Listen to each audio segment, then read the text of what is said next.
Buenas noches, España. Buenas tardes, América Latina. Bienvenidos a Macondo, nuevo jueves de análisis bastante inusual porque Marco Teruggi y Leandro Grise se encuentran en el estudio en Montevideo y yo me encuentro en un aeropuerto de España recién aterrando a medio tiempo, ni siquiera para llegar a ningún recinto, así que les pido disculpas si me oyen más o menos y de hablar cuanto menos y bueno, espero que el internet no me falle.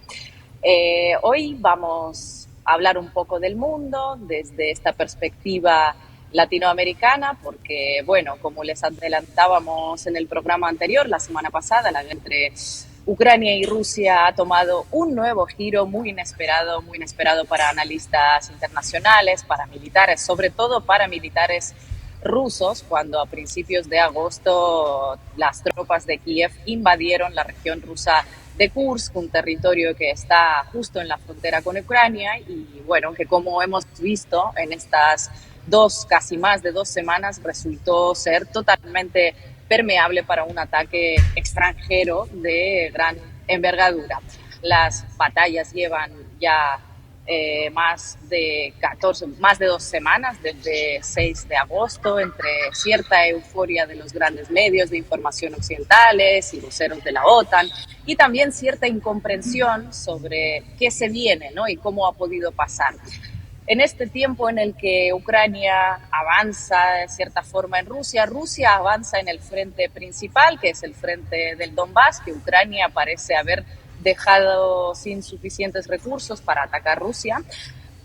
Todo un rompecabezas para, bueno, resolverlo, para analizarlo en este programa, y hoy lo vamos a hacer con una de las mejores analistas geopolíticas, sin exagerar, una de las mejores analistas de esta guerra que pueden consultar en español, que es Naya Sanso. Y luego después, en la segunda parte del programa, nos iremos a Ecuador, que bueno, ya empieza ahí la cuenta regresiva para las presidenciales que se celebrarán en 2025. El presidente actual, Daniel Noboa, artífice de uno de los escándalos diplomáticos más esperpénticos de la historia de América Latina, bueno, pues buscará reelegirse para un segundo mandato frente a la candidatura de Luisa González de Revolución Ciudadana.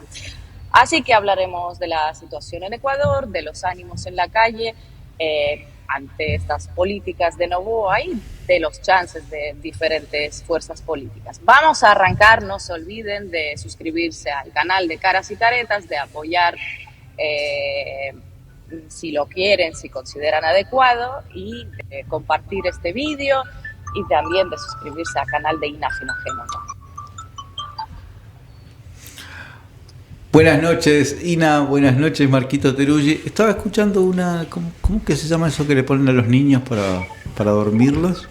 Una canción de cuna. De cuna, ¿no? Estaba en casa y yo ya estaba acá en Montevideo. Ya les avisé que yo estaba en un aeropuerto, así que los ruidos pueden entrar, ruidos absolutamente aleatorios. No, pero lo que pasa es que Montevideo hoy tiene una tardecita noche muy fría, lluviosa, invita, una canción de cuna. Acá terminamos todo, ¿no? Descansando.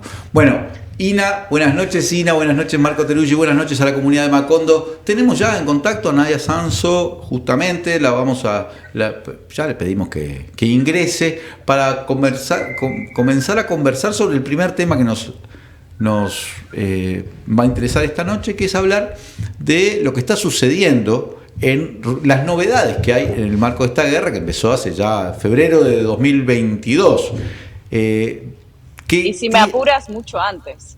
Bueno, o 2014, si nos vamos a los episodios ya desde el Donbass, o al Maidán, se llamaba Maidán, ¿te acuerdas aquella especie de revuelta o revolución de color? No sé, habría que analizar qué fue lo que sucedió en aquellos años. Tiene la importante novedad que es el ingreso, una especie de invasión, de retroinvasión de Ucrania a territorio ruso, justamente entrando a Kursk con un contingente de tropas importante, algo no anecdótico, sino tomando incluso locaciones, ciudades, rehenes, población. situación que viene desde el pasado 6 de agosto. Nos acompaña, ya decía, Nadia Sanso. Buenas noches, gracias por acompañarnos en Macondo otra vez, Nadia, para tratar de analizar estos acontecimientos que a mí al principio me pareció que era una especie de movida publicitaria de Zelensky para lograr presionar dentro de sus intereses con la OTAN, pero a esta altura no tengo claro qué propósito puede seguir esa estrategia de Ucrania en una batalla que en última instancia parece siempre conducirse a la derrota, pero que algún beneficio le traerá dentro de la lógica militar de Ucrania o de la OTAN. Bienvenida, Nadia, y a ver si nos podés aclarar un poco qué es lo que está sucediendo y por qué podría estar sucediendo esto que estamos viendo. Bueno, buenas noches a todos, encantada de saludaros. Tú tienes esa confusión de qué está pasando, por qué y para qué, pero no la tienes solo tú, la tienen todos los medios occidentales. Hay básicamente tres tendencias. La que dice que es un canto de cisne antes de la derrota final. Ahí iría, bueno, pues una parte de la propaganda rusa más exaltada, digamos. Está la parte más optimista de Ucrania, que dice que esto cambia completamente los parámetros de la guerra y va hacia una victoria ucraniana. Y después están los grandes medios como The New York Times, que lo que dicen es que es un riesgo enorme el que Ucrania está corriendo y probablemente no para conseguir un objetivo estratégico que vaya a suponer un cambio real en la guerra. ¿Qué está haciendo Ucrania? Ucrania está claramente sacrificando una parte de sus tropas en el Donbass para trasladarlas a esta aventura en la Federación Rusa, en una parte alejada del frente, ni siquiera en Kharkov, donde ha habido redadas, ataques hacia los dos lados. Esto no es tampoco lo que venía haciendo Ucrania en la región de Belgorod, de esas redadas transfronterizas, que esas sí eran claramente propagandísticas, organizadas por la inteligencia militar ucraniana, con grupos muy radicales, muy controvertidos. Uno de ellos está liderado por un conocido neonazi, expulsado de Alemania por neonazi.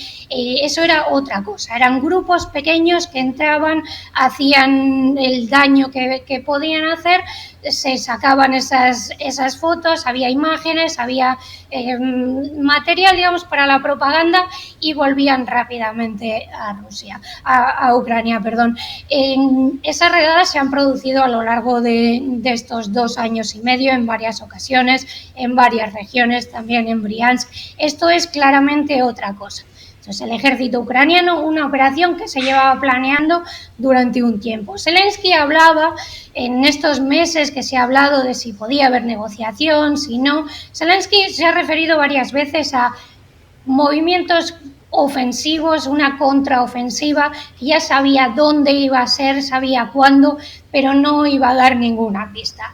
Estamos en un escenario que es muy diferente al de hace un año. Hace un año Ucrania intentó hacer una operación militar terrestre convencional, tanques en campo abierto que se encontraron rápidamente con los campos de minas, con las defensas rusas y no pudieron pasar.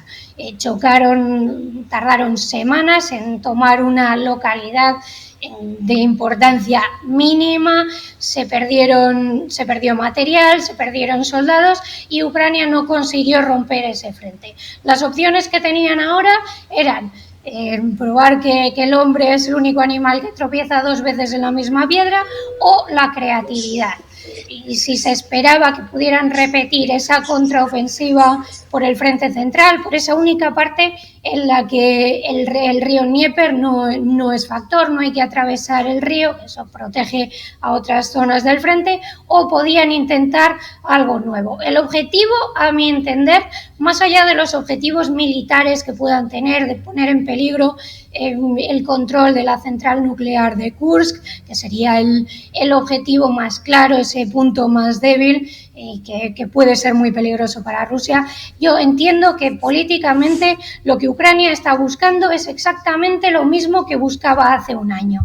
romper un frente. Este es más fácil de romper porque no estaba fortificado, lo hemos visto, es evidente que no existían las fortificaciones, esas líneas de defensa que sí que había en el frente central. Romper un frente y dar una imagen de fortaleza.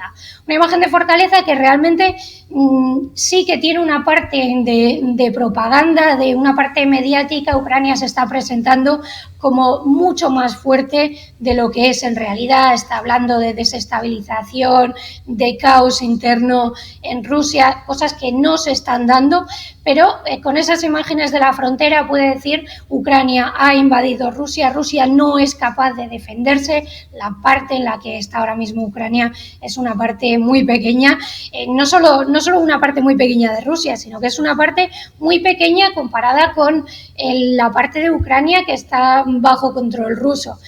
Ucrania busca mostrarse más fuerte de lo que es en realidad, en busca de apoyo de sus socios para conseguir lo que no consiguió el año pasado, que es llegar a algún tipo de negociación en posición de fuerza. Ucrania no va a negociar en una posición que no sea de fuerza.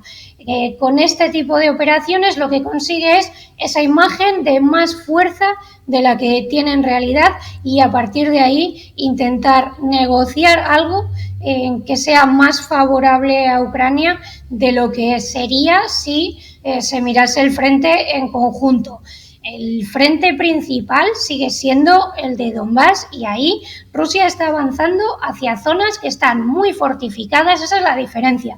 Ucrania está avanzando sobre zonas que no estaban prácticamente defendidas. Y podemos hablar de por qué no estaban defendidas, pero la realidad es que no lo estaban. Rusia está avanzando sobre algunas de las partes más fortificadas del frente de 2014, un frente que se ha reforzado durante años y que estaba preparado para que no pudiera haber ruptura. Rusia se acerca a varias ciudades y está avanzando por zonas en las que no había avanzado desde 2014. Eso es algo relevante que ahora mismo los medios están olvidando completamente, porque todos estamos centrados en lo que está ocurriendo en Kursk, que evidentemente también es importante, pero no se puede olvidar que esta es la primera vez que los dos bandos avanzan por una parte. Ucrania avanza en Kursk, Rusia avanza en el Donbass. Cada uno puede mostrar su fortaleza y los medios de cada uno se están centrando en la parte que les interesa. Ucrania dispone de toda la maquinaria de mediática occidental para resaltar lo que está ocurriendo en Kursk y así dar esa imagen de fortaleza, que no es del todo real, pero esa apariencia sí que le da al menos ese objetivo político que está buscando, más allá de lo que pueda buscar en términos militares, que tendremos que verlo con un poco más de tiempo, porque aquí estamos todos especulando. Naya, ¿cómo estás? Muchas gracias por estar nuevamente en Macondo. Efectivamente, uno ve lo que logra ser transmitido hacia afuera y con los filtros que eso es presentado, en vista de que parte de la ofensiva tiene una dimensión comunicacional central. Y en términos militares, tomo lo último que decías, uno podría presuponer que parte del intento de recuperar iniciativa, entrar a territorio ruso, con todo lo que eso implica, junto con tanques ingleses, tenía como objetivo también desbaratar la ofensiva rusa en el Donbass, cosa que no está pasando porque sigue la ofensiva en el Donbass. ¿Cómo ves que puede evolucionar? ¿Pensás que Rusia puede encapsular progresivamente a las fuerzas ucranianas hasta volver a expulsarlas por fuera de su frontera? ¿Pensás que Ucrania quiere efectivamente establecer ahí algún tipo de administración, como ya está anticipando, en una idea de nosotros ocupamos un territorio ruso y lo negociaremos después en una suerte de tierra por tierra a la hora de negociar? ¿Cómo pensás que puede ser esa evolución? Si efectivamente Rusia está teniendo problemas serios para recuperarlo, o tampoco ves que ha puesto ahí como gran parte de su arsenal bélico que podría disponer para echar a las tropas ucranianas, que tiene un costo simbólico y militar, no sé, tanto militar, pero simbólicamente en todo caso muy alto, que es tropas que ingresan a territorio ruso por primera vez desde la Segunda Guerra Mundial. ¿Cómo ves que puede evolucionar eso? Bueno, de momento el frente de Donbass no ha cambiado, Rusia sigue avanzando ahí y lo sigue haciendo en las mismas direcciones en las que estaba avanzando. en el momento en el que las tropas ucranianas entraron en Rusia. Eso quiere decir que las prioridades no han cambiado. En Rusia sí que sabemos que ha retirado algunas unidades, una unidad que llevaba luchando en el Donbass desde 2014, y es importante qué unidades ha retirado. Esa unidad era, digamos, parte de la milicia, de esos grupos iniciales que se formaron en el Donbass, que no eran todavía un ejército. Eso quiere decir que eran grupos mucho más móviles, que no estaban tan blindados, no tenían tanto equipamiento, pero que sí tenían mucha movilidad. Con eso Rusia intenta responder al tipo de ataque que está sufriendo en Kursk, que no son grandes columnas de tanques ni vehículos blindados, son grupos más pequeños con mucha movilidad, mucha capacidad de avanzar rápidamente en una dirección, y eso hace que sean mucho más difíciles de detectar. Los tanques en el frente de Zaporozhye el año pasado fueron rápidamente detectados por los drones.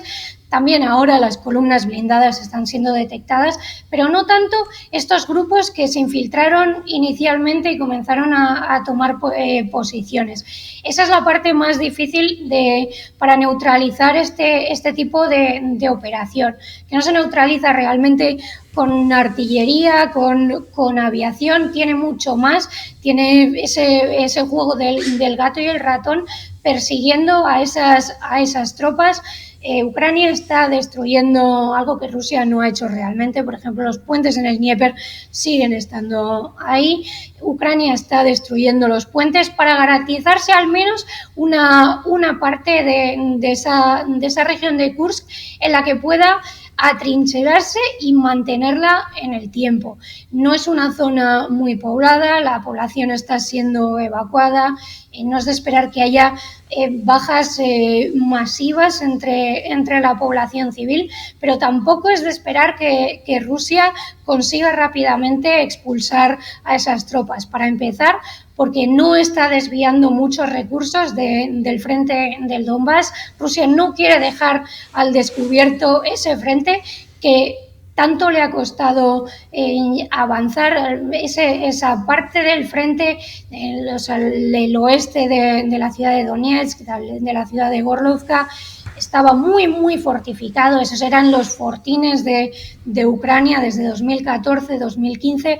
Rusia es evidente que no quiere cambiar esos planes. Eso quiere decir que puede haber una parte de la población, una parte de la clase política también que exija más esfuerzo por expulsar a las tropas ucranianas de Kursk, pero por ahora al menos el plan sigue siendo mantener el paso a paso, ese intento que Rusia ha hecho en Donbass de ir avanzando, no intentar embolsar a todas las tropas ucranianas, ir ciudad a ciudad, localidad a localidad. Eso parece que va a ser también el plan de Kursk, pero repito que va a ser complicado porque Ucrania se está atrincherando ya.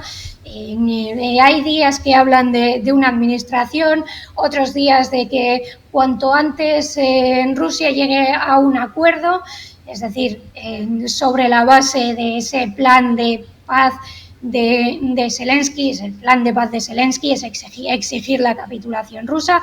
Antes terminarán las redadas transfronterizas. Y no parece que Ucrania tenga intención de siquiera intentar formar una administración. De los periodistas que están sobre el terreno, yo leía hoy a uno de ellos que en esas localidades hay más patos que personas. Esas localidades están prácticamente vacías porque se ha evacuado a la población. No tiene mucho sentido que Ucrania aspire a crear ahí nada. Pero sí que aspiran a mantener al menos una parte del territorio para utilizarlo como moneda de cambio, no como moneda de cambio necesariamente por las partes de Kharkov que se encuentran bajo control ruso, quizá por otros objetivos. Se me ocurre, por ejemplo, la central nuclear de Zaporozhye, Ucrania necesita esa producción energética y ese ha sido un objetivo desde hace mucho tiempo. Se llegó incluso a hacer algún intento de desembarco anfibio que acabó muy mal para los soldados del GUR ucraniano que lo intentaron, pero desde luego Ucrania va a intentar aferrarse a esa parte del territorio que tiene ahora, incluso avanzar algo más si es posible. Ya vemos que el New York Times nos decía hoy, por ejemplo, que Ucrania ya no está avanzando como los primeros días. Evidentemente, ese factor sorpresa ya no está, el factor sorpresa no funcionó tampoco en Belgorod, por lo tanto se va a ir complicando para Ucrania, pero la situación se puede perfectamente enquistar para Rusia si Rusia no envía más refuerzos a esa zona, y hasta ahora desde luego no lo ha hecho, precisamente para no hacer lo que está haciendo Ucrania, que es sacrificar el frente del Donbass.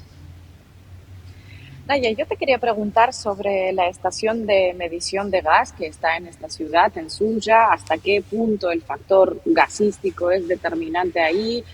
¿Crees que puede en algún momento ser usado como herramienta de presión? Porque por un lado parece claro, ¿no?, que pues es uno de los activos importantes que puede ser para Ucrania, pero por otro lado vemos las declaraciones de Gazprom que dice que como transitaban esos 44 millones de metros cúbicos de gas, ahí siguen transitando, ¿no?, y que no se ha cortado nada en más de 2 años de guerra. ¿Qué crees que puede pasar con esta parte, ¿no?, de toda la historia? Sí, esa es la parte, digamos, más estratégica de la zona en la que se está luchando ahora. El gas, evidentemente, ha sido un tema importante en el conflicto ruso-ucraniano, no desde 2022, que también, sino desde 2014. Ucrania luchó durante años contra el Nord Stream, precisamente porque con esa conexión directa Rusia-Alemania, Ucrania perdía importancia. Ucrania necesita ese tránsito de gas ruso hacia la Unión Europea porque le garantiza unos ingresos importantes. En la cumbre de 2019, que se reunió Zelensky con Putin, con Macron y Merkel, en teoría la agenda era el Donbass, al final la agenda fue el gas. Ucrania consiguió ese acuerdo, 5 años más de tránsito de gas ruso, al margen de si entraba en funcionamiento la ampliación del Nord Stream. El Nord Stream ahora ya no está, ya sabemos por qué no está, y hemos visto recientemente a quién apuntan las pistas sobre quién hizo explotar el Nord Stream. Ahora mismo el gas ruso que transita desde Rusia a la Unión Europea lo hace a través de Ucrania. Si en 2 años y medio no ha habido ningún incidente en todos esos kilómetros de tránsito del gasoducto, es porque hay un acuerdo tácito o porque las dos partes están de acuerdo, lo hayan hablado o no, en que ese gas tiene que seguir pasando.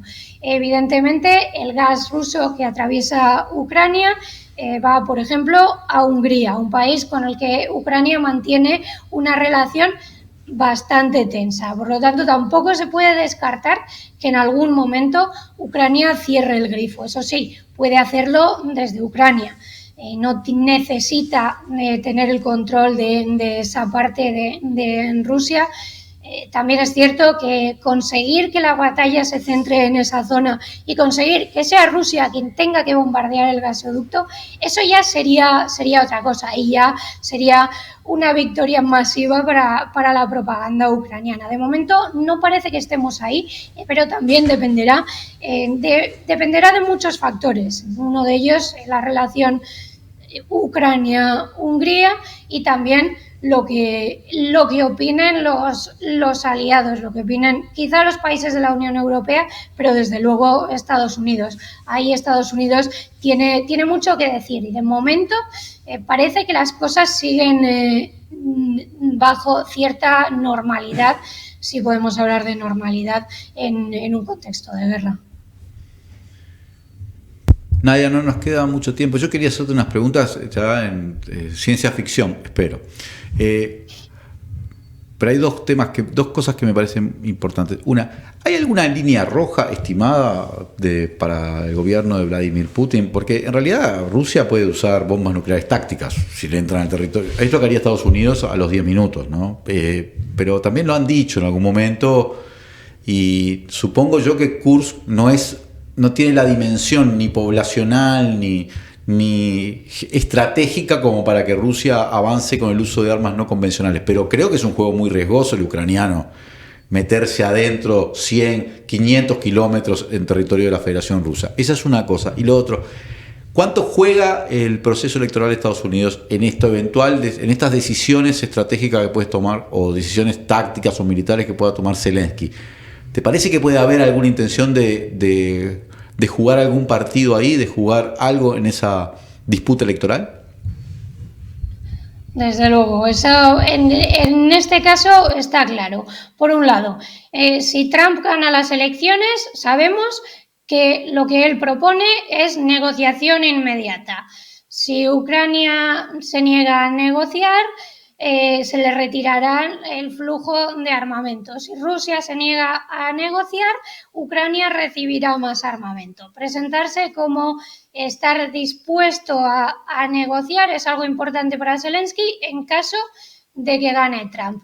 Y lo está haciendo, está ofreciendo unas negociaciones completamente trucadas en la que ofrece simplemente a Rusia que se rinda, pero no niega que pueda negociar. Ese es un caso claro. En caso de que vayan a ganar los demócratas, Ucrania necesita mostrar que es capaz de derrotar a Rusia. De eso depende que siga habiendo armamento. Por lo tanto, este tipo de aventuras le vienen bien por los dos lados, para mostrar que es capaz de infligir bajas y que puede derrotar a Rusia en el frente, aunque para que eso sea creíble tengamos que olvidarnos del resto del frente. Y también dice que Ucrania está dispuesta a negociar, eso sí, en posición de fuerza, no de forma directa, porque la única línea roja que hay en esta guerra es la diplomacia real, la de hablar cara a cara e intentar llegar a un compromiso.